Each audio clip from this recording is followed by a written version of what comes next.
তীব্র রোদে যখন হিমশিম খাচ্ছে পুরো বাংলাদেশ, সেখানে এক শ্রেণীর মানুষ অনবরত পুরোপুরে সাধারণ মানুষের সেবা করে যাচ্ছে।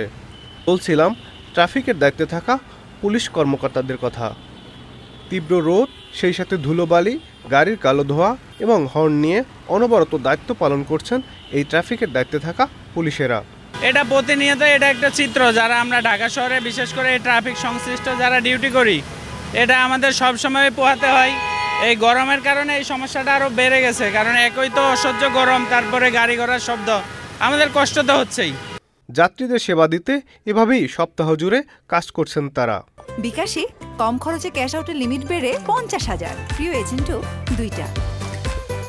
দেশের বিভিন্ন স্থানে রাস্তায় থাকা প্রায় 4,000 সার্জেন্টরা রোদ ঝড় বৃষ্টি ভুলে নগরবাসীকে ভোগান্তি ছাড়াই গন্তব্যে পৌঁছে দিচ্ছে।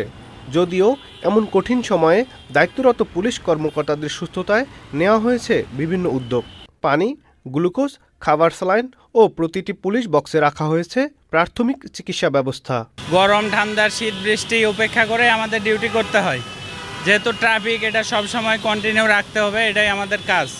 তো এই গরমে আসলে অসুবিধা হচ্ছে, তারপর এটা ওভারকাম করার জন্য আমরা সব সময় পানি খাচ্ছি, স্যালাইন খাচ্ছি, লেবুর শরবত খাচ্ছি, এভাবে আমরা এই ডিউটি করে যাচ্ছি। তবে সুস্থ থাকার জন্য এসবের পাশাপাশি পর্যাপ্ত বিশ্রামের দরকার হলেও চাইলেই পারছেন না তারা। জনসাধারণের সেবায় নিজেদের এভাবেই বিলিয়ে দিচ্ছেন তারা।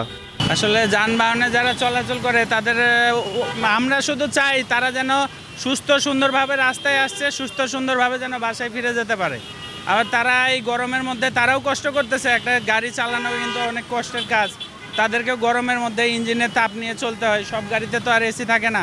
তারা যেন সুস্থ সুন্দরভাবে রাস্তাঘাটে ট্রাফিক নিয়মকানুন মেনে চলে, এটাই আমাদের কামনা। নাদিম হাসান, চ্যানেল আই।